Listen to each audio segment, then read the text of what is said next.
E nessa carta que Paulo escreve às igrejas na Galácia, nós podemos conhecer um pouco mais sobre quem é esse Deus e o que ele pretende, o que ele requer de nós. Eu quero te convidar, nós estamos no 5º estudo, a abrir a palavra em Gálatas, no capítulo 3. Nossa 5ª lição, Gálatas, capítulo 3, e nós vamos ler do verso 1 ao verso 9. Gálatas 3, do 1 ao 9.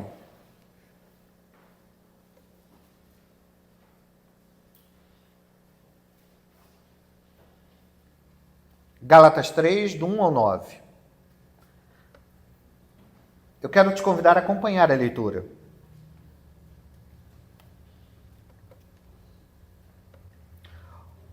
Ó Gálatas insensatos, quem vos fascinou a vós outros, antes cujos olhos foi Jesus Cristo exposto como crucificado? Quero apenas saber isto de vós: recebeste o Espírito pela obra da lei ou pela pregação da fé? Sois assim insensatos, que tendo começado no Espírito, estejais agora vos aperfeiçoando na carne? Terá sido em vão que tantas coisas sofrestes, se na verdade foram em vão? Aquele, pois, que vos concebe o Espírito é o que opera milagres entre vós. Porventura o faz pelas obras da lei ou pela pregação da fé? E é o caso de Abraão, que creu em Deus, e isto lhe foi imputado para justiça. Sabei, pois, que os da fé é que são filhos de Abraão. Ora, tendo a Escritura previsto que Deus justificaria pela fé os gentios, preanunciou o Evangelho a Abraão: em ti serão abençoados todos os povos. De modo que os da fé são abençoados como o crente Abraão. Gálatas 3, do 1 ao 9.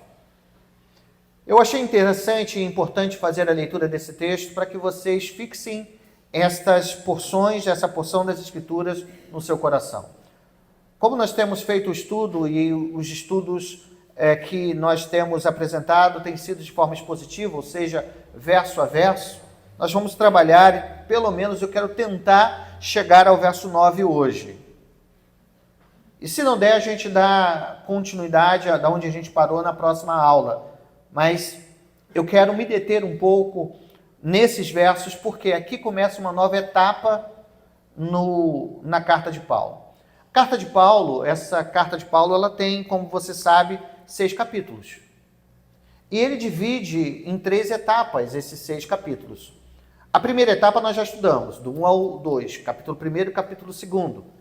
No capítulo 1 e capítulo 2, nós temos Paulo fazendo uma defesa. Paulo defende o seu apostolado, defende de forma corajosa, veemente. Ele vai defender o seu apostolado, e ao defender o seu apostolado, ele vai defender a mensagem que ele transmite, a mensagem do Evangelho. Então, esses 2 capítulos têm essa prerrogativa de defender o apostolado, de defender o Evangelho, e quando falamos de defender o Evangelho, ele defende aquilo que é a pedra fundamental do Evangelho, que é Cristo.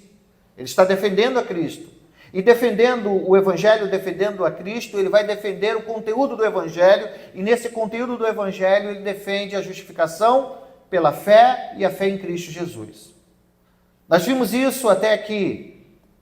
No capítulo 1, capítulo 2, ele defende o apostolado, ele defende o Evangelho, defende Cristo e a justificação pela fé. Mas do capítulo 3 ao capítulo 4, esses 2 capítulos, ele vai se aprofundar sobre essa temática central, que é a justificação pela fé. Então, daqui para frente, o capítulo 3 e o capítulo 4, nós vamos trabalhar de forma mais acurada sobre a temática justificação pela fé. E os 2 últimos capítulos, ele vai falar sobre a aplicação de viver o Evangelho, de voltar ao Evangelho, de beber do Evangelho ser a pavimentação que nós produzimos na nossa caminhada para a eternidade. Então vai falar sobre a prática de fato, de verdade, viver o Evangelho da Graça. Mas agora nós vamos focar no capítulo 3 e capítulo 4, em que Paulo se detém falando sobre os aspectos, os pontos fundamentais da defesa da justificação pela fé. E a gente vai dividir esse texto, do verso 1 ao verso 9, em 3 partes. Uma introdução, o desenvolvimento e a conclusão que está no último verso. E nessa introdução, eu quero que você observe a palavra. Paulo começa dizendo a seguinte verdade. Ele começa dizendo: ó Gálatas insensatos, quem vos fascinou a vós outros? Então, nessa introdução, o apóstolo Paulo retoma a sua fala um tanto quanto irada, a sua fala mais veemente, mais firme. Se você lembrar, no capítulo 1, verso 6, Paulo dá esse mesmo tom, quando ele diz que aqueles homens, aquelas mulheres estavam o quê? Estavam deixando o evangelho para um outro evangelho. E ele lá no verso 6 diz: admiro-me, como tão depressa estejais passando daquele que vos chamou na graça de Cristo para outro evangelho. Ali ele está mostrando que está extremamente chateado, está admirado com a atitude daqueles homens. E aqui é o mesmo tom do capítulo 1, verso 6. O verso 1 ele diz: ó Gálatas, e ele chama aqueles crentes, aqueles irmãos daquelas cidades ali na Galácia de insensatos. Paulo olha para eles e diz: olha, vocês são insensatos. O termo insensatez, no original grego, ele é um pouco mais pesado. A palavra que Paulo usa para qualificar os crentes da Galácia é um pouco mais forte do que simplesmente a palavra insensato. A palavra original, ela tem no seu corpo a ideia de tolice. O que Paulo está dizendo é que os Gálatas eram tolos, ou se tornaram tolos. A atitude que eles estão tomando é uma atitude que era tomada por pessoas que eram tolas, nécias, que demonstram um certo desconhecimento, ou até mesmo, eu posso afirmar, uma visão espiritual muito pequena. Dentro da sua verdade, a verdade bíblica, ele está: vocês são insensatos. Então, a primeira coisa que nós precisamos entender é que quem se deixa seduzir, envolver por qualquer outra mensagem, ou qualquer outro, e a gente já sabe, pseudo-evangelho, ou seja, qualquer mensagem que se diga evangelho, seja administrada pelos legalistas, seja administrada pelo libertino, não importa quem esteja trazendo essa mensagem, se essa mensagem vai além da mensagem do evangelho da graça, de fato, de verdade, quem absorve essa mensagem é um insensato, um tolo. Porque está, de novo, voltando à escravidão do pecado. Sendo escravizado. E para a liberdade foi que Cristo nos chamou. Cristo nos deu a liberdade. E quem olha, de novo, para um evangelho falso, ou aceita um evangelho falso, é um tolo.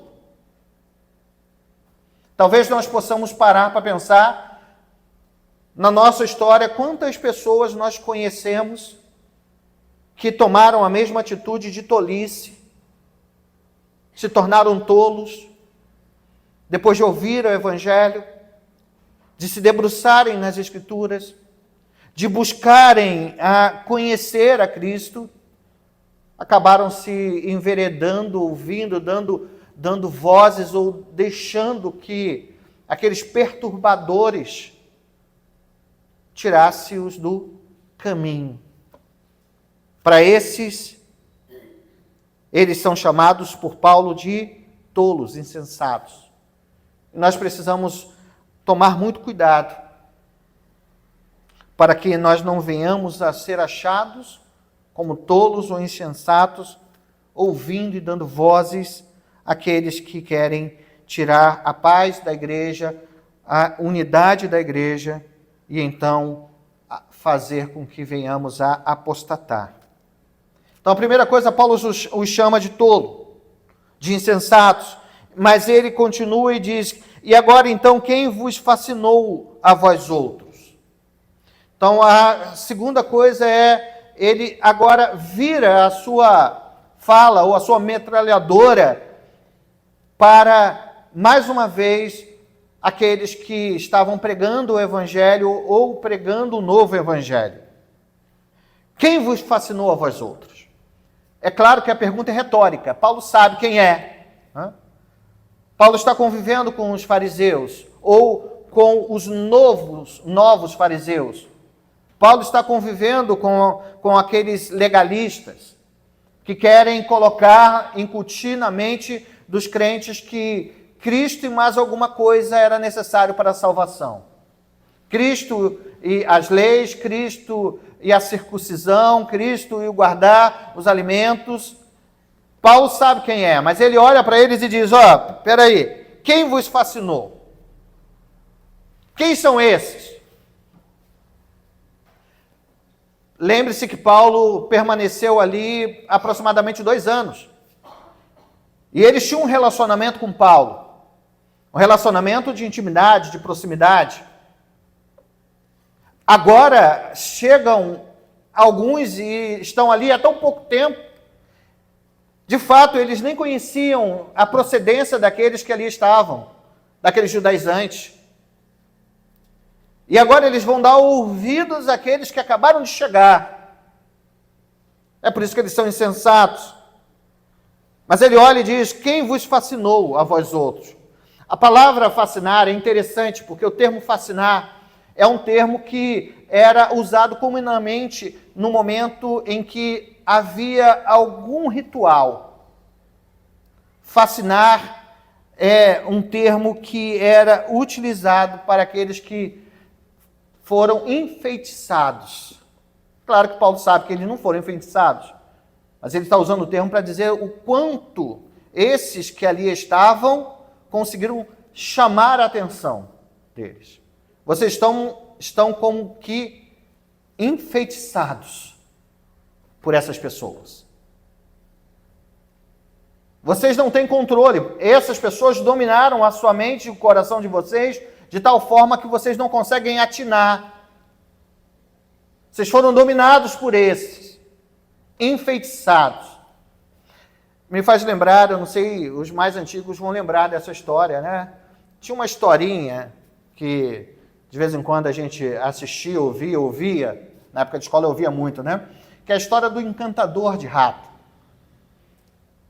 Uma cidade estava sendo dilacerada, né, pelos ratos, era rato para tudo quanto é lugar, e aí o governador daquela cidade ouviu falar de um homem que tinha uma flauta e ele tocava aquela flauta, e então os ratos seguiam ele. E aí contratou o camarada foi lá, disse quanto ele queria e então fez o seu trabalho, começou a tocar lá, e aí os ratos vieram todos seguindo, caminhando, aí ele foi e jogou os ratos no rio, e os ratos morreram afogados. E ele voltou para receber o dinheiro dele, e o que acontece? Eles não quiseram pagar. Não, agora você já fez o trabalho, agora você não vai mais receber. E ele então quis se vingar, e o que ele fez? Tocou a flauta, e então todas as crianças daquela cidade seguiram ele. E é mais ou menos isso. Aqueles homens pareciam que tinham um poder, tinham uma flauta na sua mão e aquelas pessoas estavam cegas sendo conduzidas por ele, por aqueles que ali estavam. Tamanha era o poder e a influência que aqueles falsos mestres estavam exercendo sobre aquela igreja. E precisamos tomar cuidado com isso. Porque parece que alguns têm um poder, uma persuasão tão grande, um poder de manipulação tão forte, a sua fala é tão poderosa que conseguem mover corações, de forma que o que é certo se torne errado. Conseguem influenciar de tal forma que aquelas pessoas que estão sendo influenciadas, o alvo daquela pseudo-liderança, não conseguem discernir o certo do errado e então deixam de lado as escrituras e acabam seguindo essas pessoas cegamente. Mais uma vez, talvez você conheça pessoas assim.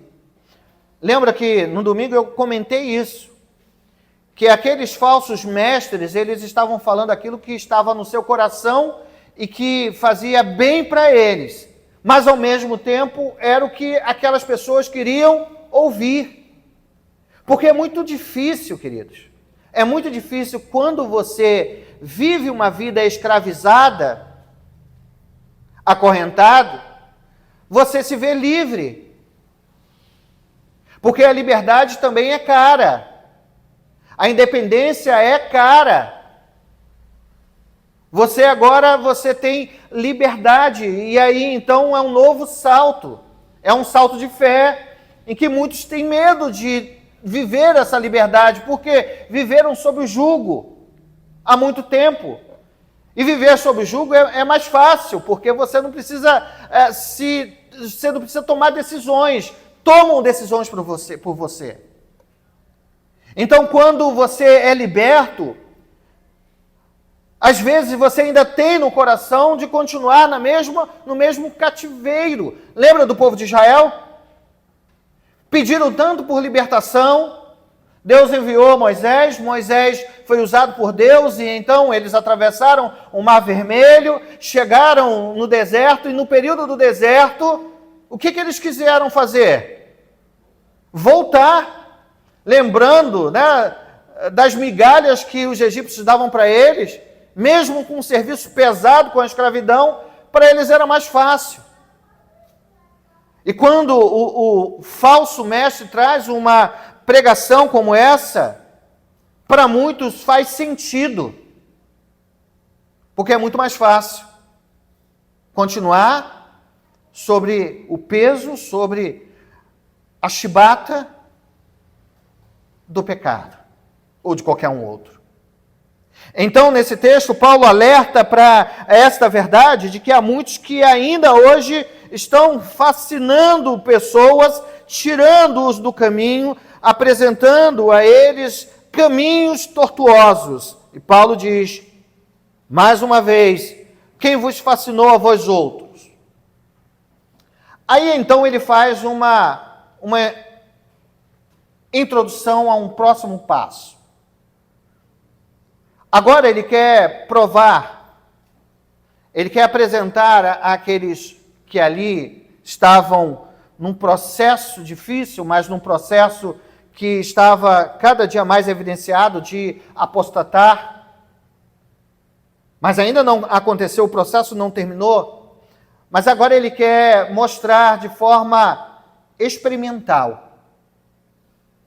Ele quer chamar aquelas pessoas à responsabilidade da experiência que eles viveram. Primeiro ele introduz dizendo que aqueles homens eram considerados tolos, porque se deixaram fascinar, envolver pelos falsos mestres. Aí ele vai dizer o seguinte, ei, alguma coisa aconteceu. Não foi algo que vocês ouviram falar. Foi algo que vocês experimentaram, que vocês viveram. E a primeira coisa que ele mostra a respeito daquilo que foi experiência de cada um daqueles que ali estavam é que os cristãos foram evangelizados por meio da mensagem do sacrifício de Cristo na cruz do Calvário. A parte C, ou a última parte ainda do verso 1, Paulo diz, antes cujos olhos foi Jesus Cristo exposto como crucificado. Preste atenção nisso. Paulo, ele vai fazer uma afirmação. Vocês receberam o evangelho? Eu vos anunciei o evangelho da graça. Eu apresentei a vocês a mensagem da cruz. Esta mensagem da cruz, ela foi clara. É por isso que ele diz, Cristo foi exposto. Paulo expôs a Cristo. E mais uma vez, entender a palavra, o texto no grego, ajuda. A palavra exposição era utilizada geralmente para a área de apresentação de algo, área comercial, de propaganda. Paulo está mostrando o quê? Por exemplo, quando alguém queria vender alguma coisa, ou até vendia alguma coisa, ela colocava exposto, como uma propaganda hoje, um anúncio, aquilo para todos ver. Como se fosse um grande outdoor. É o que Paulo está dizendo. Quando ele diz que Cristo foi exposto, ele está dizendo que Cristo foi apresentado. De tal forma que todos aqueles que ali estavam, todos os membros das igrejas na Galácia, puderam, sem dúvida, ver e compreender a mensagem que Paulo transmitia. Não foi algo oculto, não foi algo mais ou menos, algo nebuloso, não. Paulo foi claro.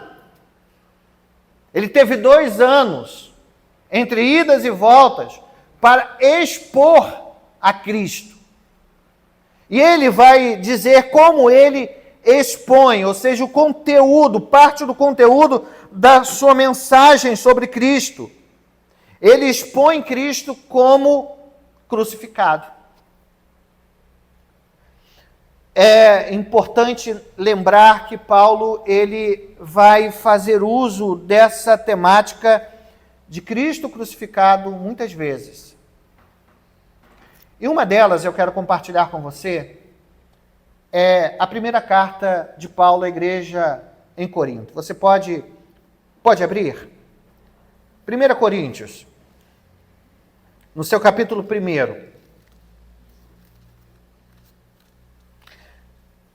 1 Coríntios, capítulo 1, a partir do verso 18.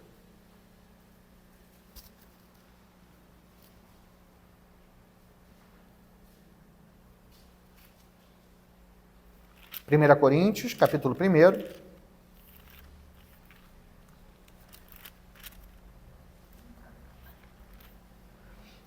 Eu gosto, para facilitar o entendimento, eu acredito que isso ajude muito. Eu gosto de falar do contexto histórico, E você vai lembrar que o contexto histórico da igreja, que surge a igreja na cidade de Corinto, é na segunda viagem missionária de Paulo. Paulo está na sua segunda viagem missionária. Nessa viagem missionária, depois de começar o trabalho ali em Filipo e caminhando, ele chega até Atenas. E ali em Atenas ele prega o sermão que é ao Deus desconhecido.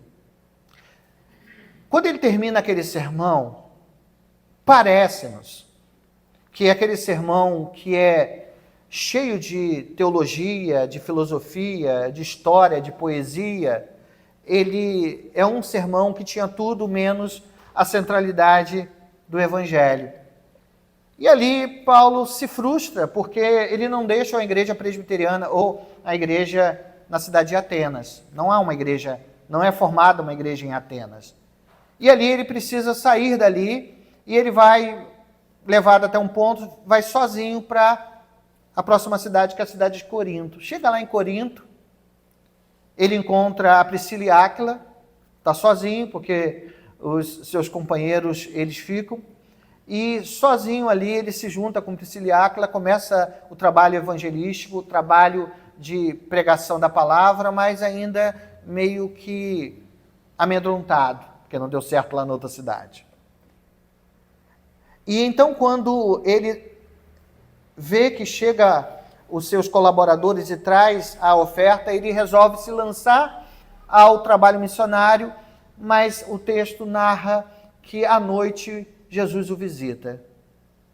E ao visitá-lo diz para ele: não temas, tão somente pregue, porque há um povo a ser salvo nessa cidade. Vocês lembram disso, né? Esse é o contexto da formação da igreja na cidade de Corinto, uma cidade enorme, uma cidade que tinha suas características de grande cidade, e era uma cidade de grande violência, uma cidade de grande idolatria. Mas o Senhor diz que há um povo naquela cidade. E a partir daquela palavra do Senhor a Paulo, ele sente-se motivado e prega o evangelho. E aí ele vai mostrar para os crentes da cidade de Corinto e lembrar a eles qual era o conteúdo da pregação que ele trouxe a eles. A partir do verso 18, diz assim as Escrituras: certamente a palavra da cruz é loucura para os que se perdem, mas para nós que somos salvos, poder de Deus. Pois está escrito, destruirei a sabedoria dos sábios e aniquilarei a inteligência dos instruídos. Onde estáis, ó sábio? Onde está o escriba? Onde o inquiridor desse século? Porventura, não tornou Deus loucura a sabedoria do homem, do mundo? Visto como na sabedoria de Deus o mundo não o conheceu por sua própria sabedoria, aprove a Deus salvar os que creem pela loucura da pregação. Porque tanto os judeus pedem sinais, como os gregos buscam sabedoria. Mas nós pregamos a Cristo crucificado, escândalo para os gentios e loucura para os gentios. Você pode ler esse texto de novo comigo, verso 23? Mas nós, escândalo para os judeus, mas para os que foram chamados, tanto judeus como gregos, pregamos a Cristo, poder de Deus e sabedoria de Deus, porque a loucura de Deus é mais sábia do que os homens, e a fraqueza de Deus é mais forte do que os homens. O que Paulo está dizendo? Paulo, quando chega naquela cidade, ele aprendeu.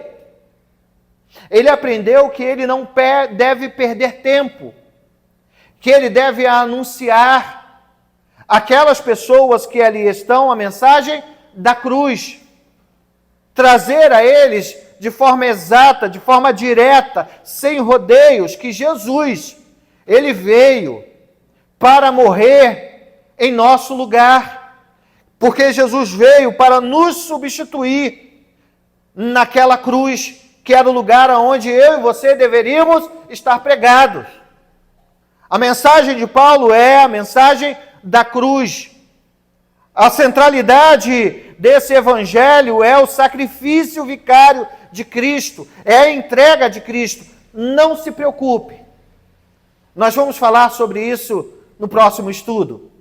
Nós vamos nos deter sobre o que é e o que significa a morte de Jesus na cruz do Calvário. Fiquem tranquilos. Mas agora, foquem nesta palavra de Paulo. Quando Paulo, ele afirma e reafirma que Cristo foi exposto, aquele que morreu na cruz do Calvário. Aí, então, ele termina esta fala ainda na primeira carta aos Coríntios, no capítulo 2. Logo a seguir, ele diz assim: eu, irmãos, verso 1, quando fui ter convosco, anunciando-vos o testemunho de Deus, não o fiz com ostentação de linguagem ou de sabedoria, porque decidi nada saber entre vós, senão a Jesus Cristo, este crucificado. E foi em fraqueza, temor e grande tremor que eu estive entre vós. A minha palavra e a minha pregação não consistiram em linguagem persuasiva de sabedoria, mas em demonstração do poder e do Espírito e de poder, para que a vossa fé não se apoiasse em sabedoria humana, e sim no poder de Deus. Então, Cristo foi exposto, foi pregado, foi anunciado, a mensagem da cruz, mas a mensagem daquele que morreu em nosso lugar foi anunciado para eles. Não foi outra coisa que Paulo fez senão pregar a este Cristo.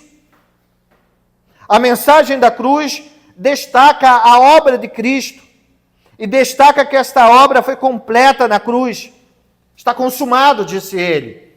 Foi pago o preço. Nós fomos comprados, e comprados por preço de sangue. E como disse o próprio apóstolo Pedro, o Deus da graça preparou o próprio Senhor, o Cristo, antes da fundação do mundo, para morrer pelos pecadores. Ele vai lembrar qual foi a mensagem que vocês receberam da minha parte. Não foi esta? Que basta crer que Jesus morreu na cruz do Calvário?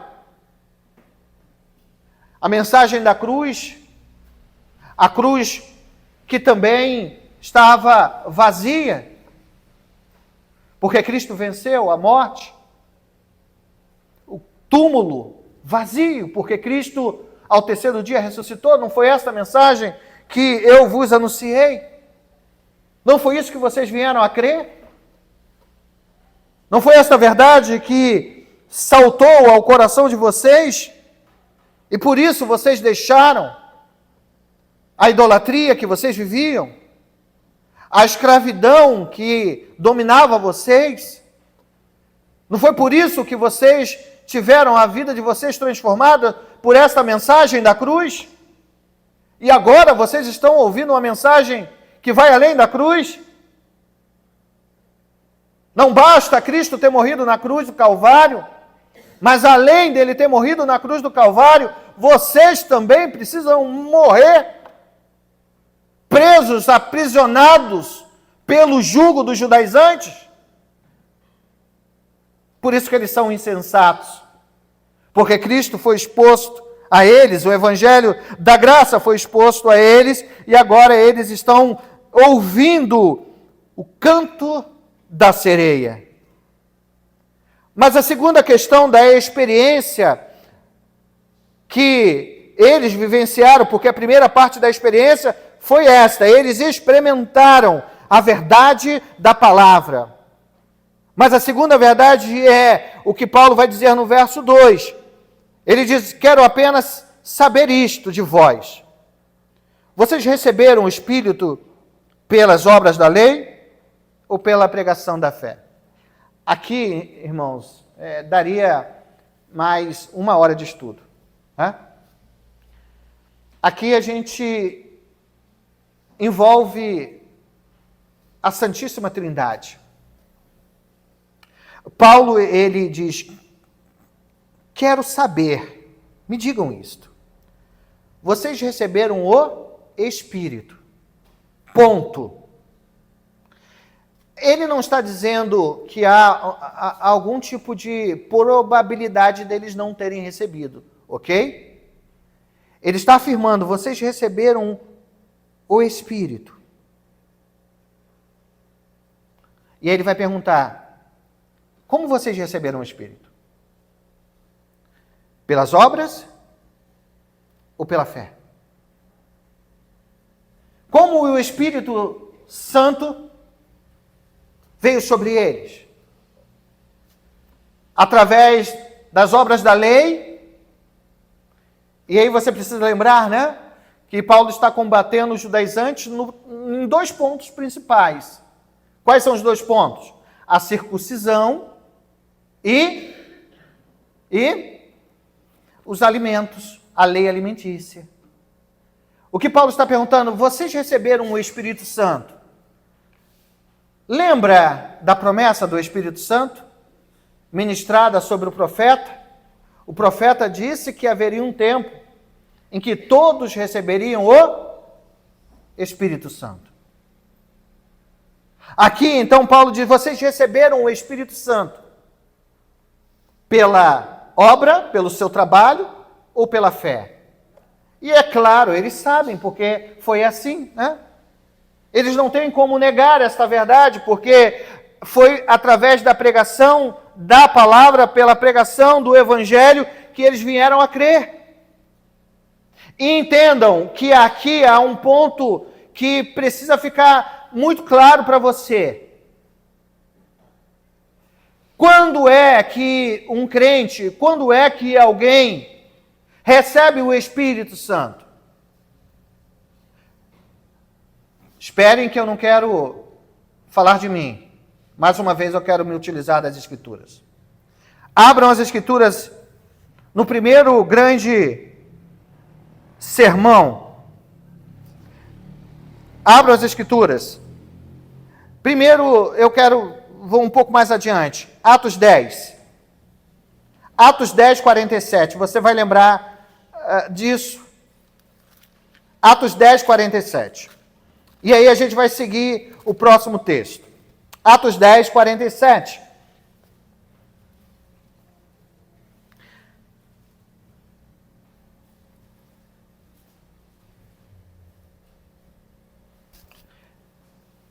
Olha como é interessante o que está acontecendo, né? Depois de Pedro ter tido aquela visão do lençol, ele é visitado por alguns homens que estão vindo da parte de quem? De Cornélio. E ele vai com aqueles homens até a cidade vizinha, até a Cesareia. Estão lembrando? E ali chegando, há uma grande recepção. Não apenas Cornélio, mas ele e todos da sua casa estão esperando ele. E ele então fala a Cornélio sobre como foi a visão e o que aconteceu na visão, e então diz, olha, nós todos estamos aqui, nós não sabemos o que você vai falar, mas sabemos que é da parte de Deus. E Cornélio ouve o Evangelho.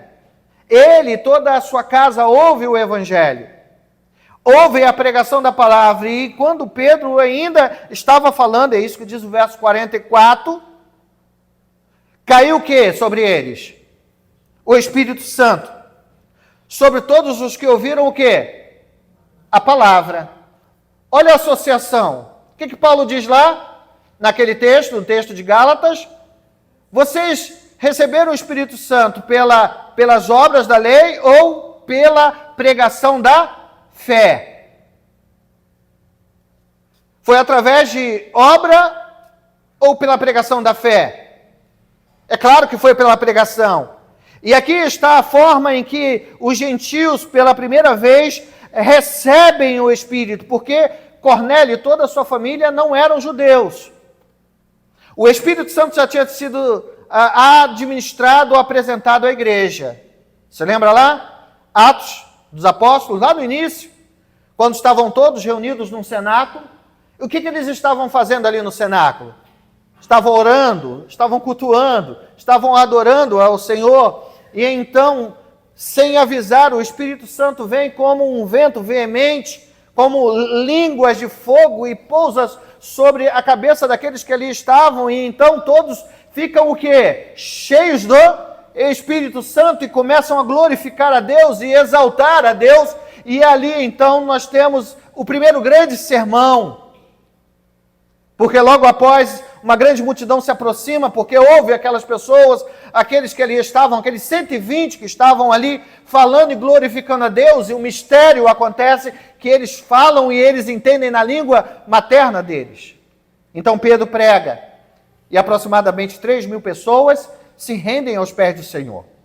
Os judeus já tinham experimentado a descida do Espírito, e agora a completude dos gentios. Os gentios também recebem o Evangelho e o Espírito Santo de forma o quê?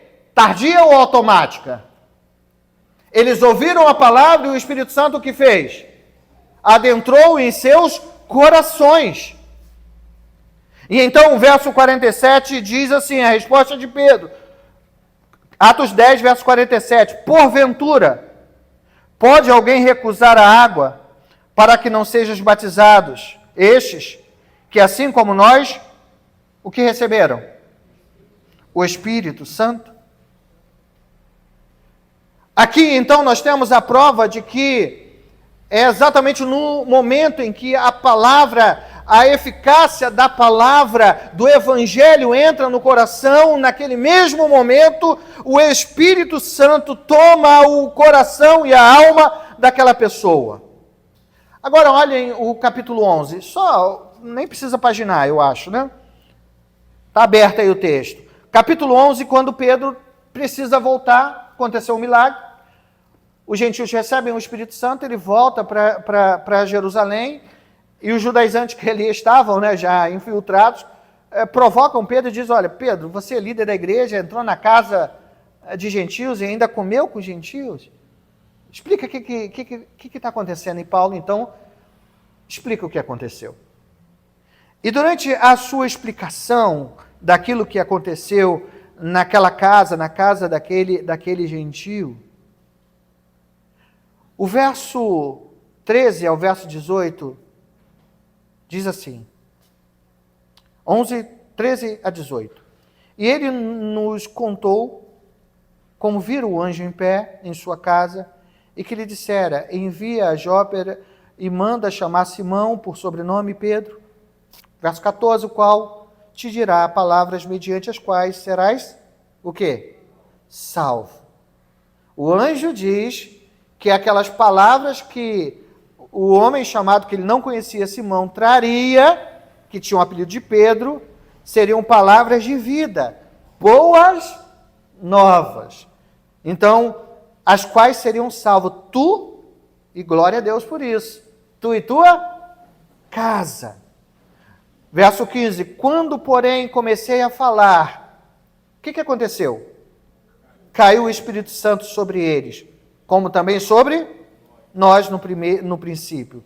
Então me lembrei da palavra do Senhor quando disse: João, na verdade, batizou com água, mas vós sereis batizados com o Espírito Santo. Pois se Deus lhe concebeu o mesmo dom que a nós nos outorgou, quando cremos no Senhor, quem era eu para que pudesse resistir a Deus? O Espírito, então, segundo a palavra de Pedro, foi dado no momento em que ele veio a crer. E aí o verso 18, encerrando, e ouvindo eles estas coisas, apaziguaram-se e glorificaram a Deus, dizendo: logo também aos gentios foi por Deus concebido o arrependimento para a vida. O que isso significa? O que esse texto, e eu tenho outros textos, por exemplo, caminhe comigo, Romanos capítulo 8, e esse texto você anote aí para você como dever de casa, tá? Dever de casa para você, Romanos 8. O título é: nenhuma condenação há, o pendor do Espírito. E se você puder, leia todo o capítulo 8, mas se você desejar ler do verso 1 ao verso 17, também é interessante, mas leia todo ele. Porque aqui você tem alguns princípios que são graciosos para nós. Paulo começa o verso 1 dizendo: agora, pois, já nenhuma condenação há para os que estão em quem? Em Cristo Jesus. E aí ele continua: porque a lei do Espírito da vida em Cristo Jesus, o que ela fez? Te livrou da lei do pecado e da morte. Isso já para nós seria suficiente.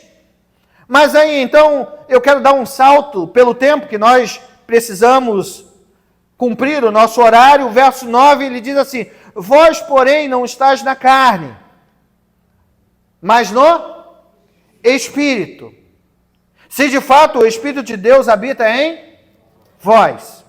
Se alguém não tem o Espírito de Cristo, esse tal não é dele. Querido, não há conversão, não há nova vida, Não há nascer de novo. Não há justificação sem a ação do Espírito Santo. E essa ação não é tardia. Essa ação não é depois do batismo nas águas.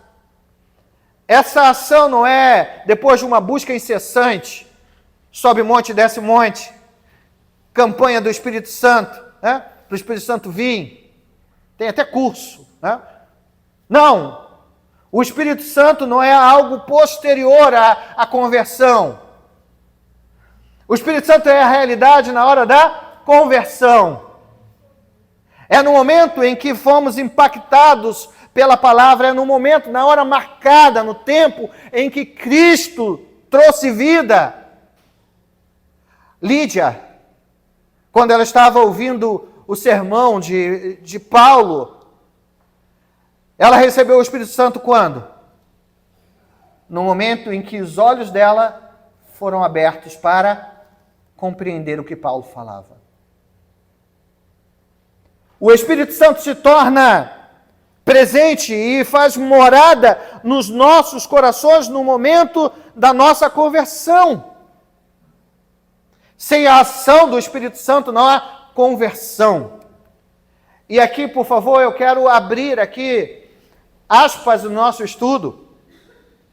Por isso que eu disse que talvez a gente não conseguisse terminar, porque dá pano para manga. Há uma visão escatológica totalmente herédica. E eu afirmo isso sem medo de errar. E nessa visão escatológica, essa visão diz o seguinte, que depois da grande tribulação, ou pode ser antes, depende da sua linha de pensamento, Cristo virá secretamente e arrebatará a sua igreja. Lembra daquele filme Deixado para Trás? 1, 2, 3, 4, deve ter até 10, né? Fez sucesso. As pessoas tinham medo. Até criaram músicas, né? O rei está voltando. Aqui não canta essa música não, né? O rei está voltando. Melhor não cantar não, né? Tá gravando aqui, né? Mas a gente vai ver a contradição da canção, né? Aviões sem ser pilotos e tal.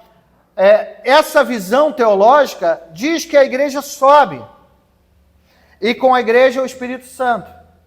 E aí, então, vai haver um período de tempo em que as pessoas que ficaram terão uma segunda chance. Já ouviram isso aí? Aqui não, né? Aqui nunca ouviram essa pregação não, né? Aqui não. Mas a verdade é que as pessoas dizem, essa teologia diz isso, que a igreja sobe, com ela o Espírito Santo, e as pessoas vão ficar aqui e vão sofrer. Vão sofrer. E a partir daquele sofrimento, algumas delas vão crer. E aí essas pessoas que creem, aí elas terão a segunda chance de ser salvas. Heresia por heresia. Porque se a igreja não estiver aqui para pregar o Evangelho, como que as pessoas vão crer? E quem prega o Evangelho? É homem e mulher cheio do Espírito. Que o Espírito habita neles. Porque quem não tem o Espírito está morto em delito e pecado. É cego guiando cego. Entenderam? Os anjos não vão descer, porque os anjos queriam, mas não receberam a oportunidade de pregar o Evangelho. Quem prega o Evangelho são os crentes que têm o Espírito Santo. Todo crente, todo eleito, todo aquele que foi lavado e remido pelo sangue do Cordeiro, ele tem o Espírito Santo. Porque recebeu na hora da sua transformação ou a sua metanoia. E aí o verso 10, Paulo diz, se porém Cristo está em vós, o corpo na verdade está morto por causa do pecado, mas o Espírito é vida por causa da justiça. Se habita em vós o Espírito daquele que ressuscitou a Jesus dentre os mortos, esse mesmo que ressuscitou a Cristo Jesus dentre os mortos, vivificará também o vosso corpo mortal por meio do Espírito que em vós habita. Agora, se cada crente, cada cristão, cada eleito, cada salvo, e eu estou falando dos salvos, daqueles que tiveram um encontro real com Cristo, se eles têm um Espírito morando e habitando dentro dos seus corações, o que nós devemos fazer? Como nós devemos agir? Porque a vida cristã começa no Espírito. Amém? Sem o Espírito, não há vida cristã. A vida cristã começa no Espírito, mas prossegue no Espírito. João 3:5, o texto que o próprio apóstolo lembra, o Espírito, ele faz com que o cristão nasça de novo. Você lembra qual é esse texto, não lembra? 3:5? Nicodemo chega até Jesus de noite, querendo saber sobre a salvação. Estão lembrando? Querendo saber sobre a salvação. Aí Jesus olha para ele e diz, tá bom, você é tão sábio, né? Doutor da lei, e não sabe. Porque você tem que entender que é necessário nascer de novo. Nicodemos dá meio curto-circuito, né? Não fica meio tonto, baratinado. Aí Jesus explica que deveria nascer não do quê? Do sangue, nem mas nascer do Espírito. O cristão nasce através do Espírito. O cristão é regenerado pelo Espírito. Tito, capítulo 3, verso 5. Olha o que Paulo diz a Tito, capítulo 3 de Tito, verso 5. Eu quero ler para você. Tito 3, verso 5. Se você achou, já que eu estou vendo você paginar, vamos ler juntos? Verso 5 do capítulo 3 de Tito. Vamos lá? Não por obras de justiça,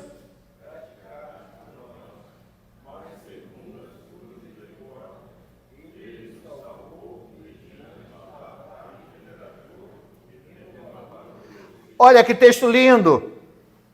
Não por obras de justiça praticadas por nós, mas segundo a sua misericórdia.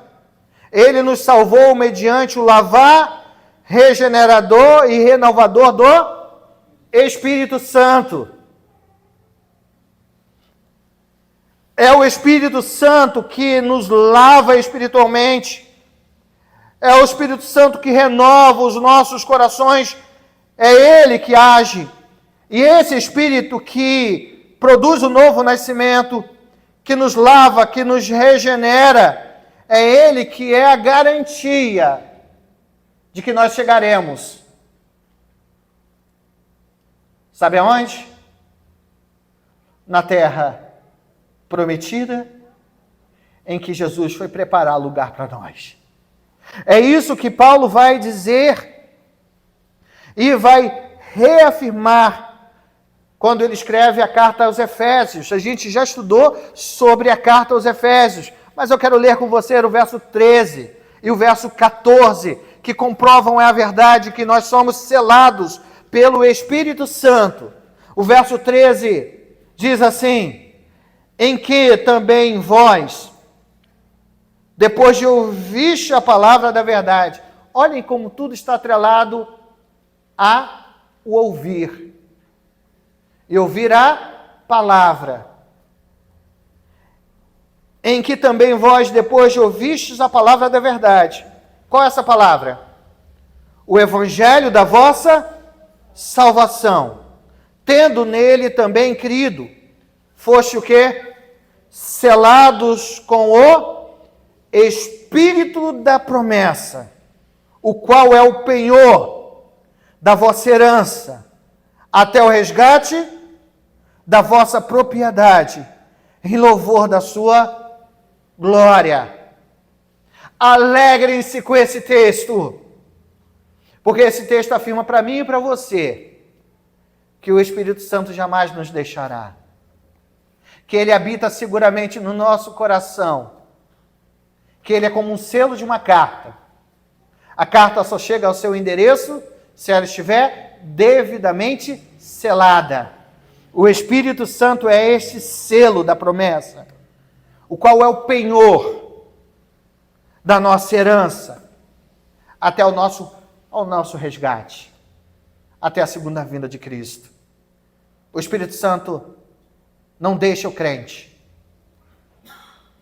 mesmo que o crente peque, mesmo que o crente erre, é o Espírito Santo que o convence dos seus erros, dos seus pecados. O Espírito Santo habita e mora em você e em mim. Sabe aquele dia que você erra, mas erra e você sabe que está errado, né?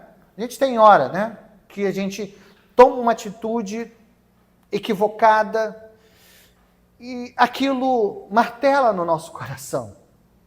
A gente pode até não dizer para ninguém, mas aquilo fica aqui, ó, remoendo. A gente fica pensando, a gente fica refletindo, né? Por que eu fiz isso? Por que eu falei isso? Por que eu agi dessa forma? Eu espero que seja assim com você, porque comigo é. Não porque eu sou bom o suficiente, mas porque o Espírito Santo habita em mim. E esse Espírito Santo é ele que me incomoda. Esse é um dos papéis do Espírito Santo, me incomodar. Sabe, Marco, o que você falou? Quando eu estou querendo fazer e viver a minha vontade, ouvir as palavras que sejam legais para mim, esse mesmo Espírito Santo me incomoda e diz, opa, aquilo que você acha que é bom para você, na verdade é caminho de morte. É o Espírito Santo que habitando em nosso coração, nos faz enxergar a glória, a misericórdia e a graça de Deus. É por isso que o apóstolo Paulo, ele afirma para mim e para você, que se esse Espírito habita em nosso coração, se ele nos conduz, nós devemos andar no Espírito. Ele vai falar sobre isso lá no final e a gente vai ter tempo para falar sobre isso. Mas eu quero ler esse texto com você, verso 16. Gálatas 5, verso 16. Verso 5, 16. Nós teremos tempo para falar sobre a obra da carne e o fruto do Espírito, mas esse texto eu quero ler com você. Verso 16, capítulo 5 de Gálatas diz assim, digo, porém, andai no Espírito, e jamais satisfareis a concupiscência da carne. Aqueles que receberam o Espírito têm que dar lugar ao Espírito, têm que andar no Espírito. E em Efésios 5, verso 18, Paulo diz a gente, diz para mim e para você a seguinte verdade, com toda oração, súplica, orando em todo o tempo no Espírito, para isto vigiando com toda a perseverança, súplica por todos os santos. Nós devemos em todo o tempo orar em Espírito, ou no Espírito, porque um pouco antes, no verso 18 do capítulo 5, ele diz assim para a gente, e não vos embriagueis com vinho, no qual há dissolução, mas enchei-vos do Espírito. Mas há alguma coisa que entristece o meu coração, porque o crente é capaz de fazer isso. O crente é capaz de entristecer o Espírito Santo. Verso 30 do mesmo capítulo 5, verso 30 do capítulo 4, Paulo diz assim, você pode ler comigo? E não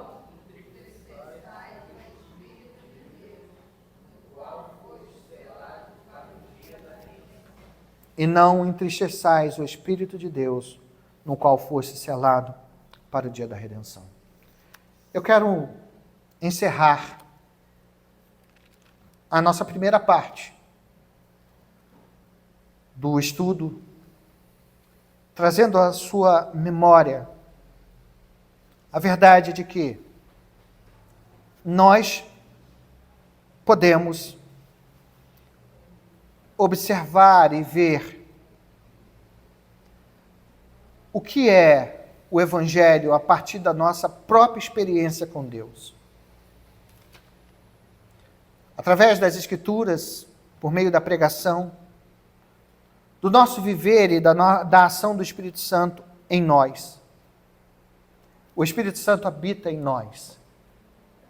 E nós precisamos buscá-lo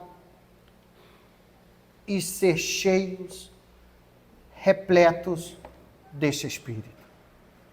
Somente cheios do Espírito podemos fugir e nos afastar do erro. Se eu e você queremos viver para a glória de Deus, não ser enfeitiçados por aqueles que não têm nada de bom a trazer a nós, senão o evangelho do erro, a pregação do erro, eu e você devemos buscar na palavra do mesmo jeito que nós estamos fazendo aqui. Mas, associado à palavra, eu e você devemos nos debruçar e orar sem cessar, pedindo ao Deus da graça que encha-nos da plenitude do Espírito. E enchermos do Espírito significa dizer que o Espírito que habita em nós comande a nossa vida. É como se estivéssemos dando o volante do nosso carro nas mãos do Espírito Santo. E ele nos conduzirá diretamente para a glória de Deus. Eu quero te convidar a fechar os seus olhos. Nós estamos felizes porque hoje é um dia especial para nossos oficiais, nossos diáconos. Hoje é dia do diácono presbiteriano. Quero que os diáconos levantem a mão. Quantos tem aqui? 1, 2. Muito bem. Que Deus abençoe a vida de cada diácono. Fortaleça a vocês sempre. Que vocês busquem na palavra do Senhor a direção de Deus. Nas orações, a presença gloriosa e sempre eterna do Espírito Santo. E cheios do Espírito, que vocês possam continuar a ser bênção nesta igreja e aonde quer que o Senhor os enviar. Vamos colocar de pé e vamos orar. Grande Deus e eterno Pai, rendemos graças ao Senhor. Porque a Tua palavra, com insistência, tem mostrado a cada um de nós o dever que temos de examinar as Escrituras, para que nela possamos encontrar o Evangelho genuíno, puro, o Evangelho de Jesus Cristo. O Evangelho que nos liberta do jugo da escravidão do pecado. Nos liberta, Senhor, nos transportando, como Paulo diz, para o reino do seu Filho. Nos ressignificando, transformando cada parte do nosso viver. Esse Evangelho que nos chama a viver uma vida de santidade, uma verdadeira santidade, uma vida que agrade ao Senhor, desde o nosso levantar ao nosso deitar.